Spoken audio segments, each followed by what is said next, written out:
nta kabuza niba uzi iyo njyana n'umuhanzi Gogo uramuzi n'uwo bita Musabyimana Glorious wamamaye nka Gogo mu njyana zo kuramya ndetse no guhimbaza Imana. n'umukobwa wavukiye cyangwa se utuye hariya Rwamagana aho bita Ikabuga, yize amashuri asanzwe nk'abandi bana bose, hanyuma agarukira mu wa gatatu. Impamvu agarukiye mu wa gatatu segonderi si uko atarashaka kwiga, ahubwo ni uko yagize gutya maze kubera uburwayi yagiye avuga ko arwara. We yagiye akunda kuvuga ngo akunda guhera, ni mu kiganiro yagiranye na BNB FM, akunda kuvuga ko akunda kurwara cyane, maze nk'uko Imana ikora ibyo yishakiye niko akunda kuvuga, kuko yizerera mu Mana cyane.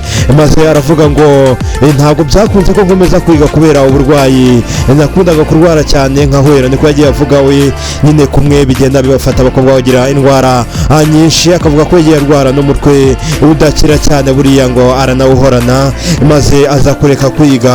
Rero akaba ari umwizera cyangwa se umukristo wo mu itorero rya Anglikani hariya i Rwamagana, akaba aba muri korali bita Umucyo. Akaba avuga ko ari na korali yagiye yandikira indirimbo nyinshi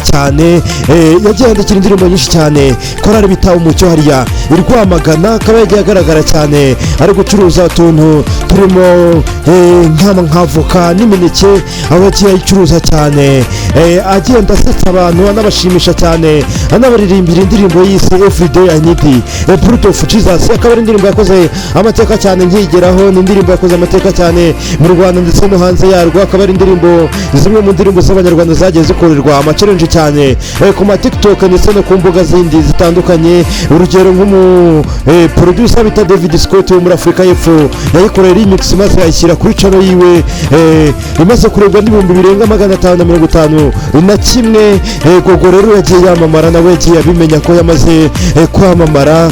Gogo rero ikintu wamenya nuko nta babyeyi afite. Umubyeyi we wa mbere yishwe mu 1994 muri jenoside yakorewe Abatutsi mu Rwanda, niwe umubyeyi we yapfuye. Hanyuma undi yatabarutse nyuma yaho atabarukana na murumuna wiwe. Ubwo Gogo n'imfubyi nta babyeyi agira, akaba aba mu miryango. Gogo yigenda wumva stories bagenda atera, wumva ari nk'umuntu mukuru. Bigeze bamubaza ngo ese nyuma yo kwamamara nta bantu baza bagutereta?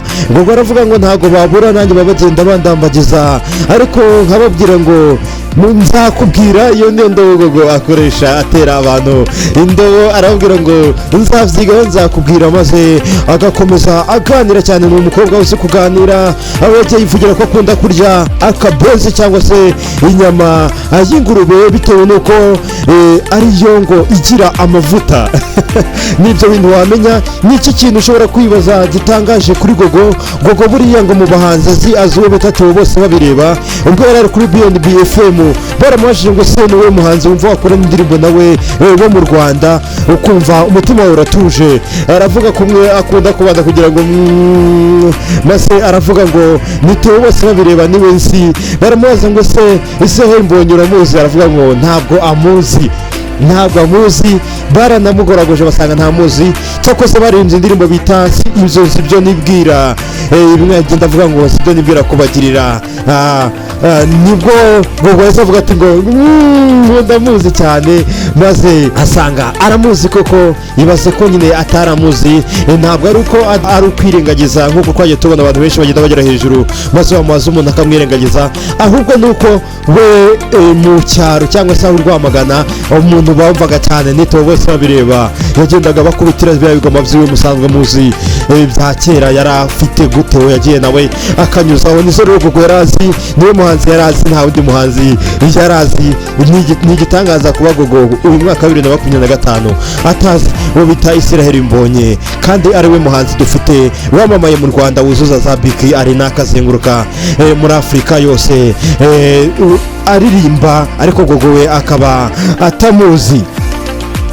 rero gogo nibyo ngibyo nabankubwiyeho. Ikindi kintu nakubwira nuko gogo yamaze gusohora indirimbo yise Uwiteka, akaba ari indirimbo yagiye akora agenda atembera mu muhanda agenda aririmba ashyira muri twa turutime rwa kera muzagenda mubona mu makorari ya kera nawe agenda atunagamo. Akaba ari indirimbo yakoranye n'uwo bita manager wiwe, bavuga ko ari manager we uturuka hari Gatsibo. Rero indirimbo bita Uwiteka mugende maze mumushyigikire munayikunde cyane.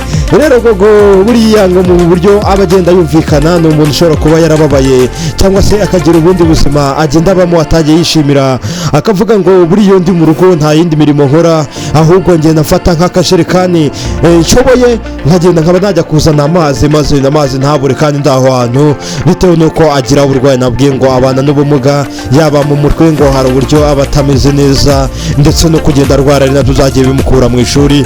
Rero kuba yarize nabyo byatumye ngo afate iriya ndirimbo ngo buri munsi nkeneye amaraso ya Yesu maze ayishyira mu cyongereza aravuga ngo everyday I need a blood of Jesus, maze abantu benshi bagenda bumvamo ngo everyday I need a blood of Jesus, niba ari Burundi niba ari Burundi sinzi, ariko icyambere nuko message yumvikanye maze iranakundwa inagera kure cyane. Rero gogo yasohoye indi ndirimbo, mugende mujye kuri gogo Glorious official niko channel ye yitwa, maze mugende mumushyigikire munayirebe cyane muzisangize n'abandi. Indirimbo irimo ubutumwa apana za ndirimbo tugenda kumva zidafite aho ziva naho zijya.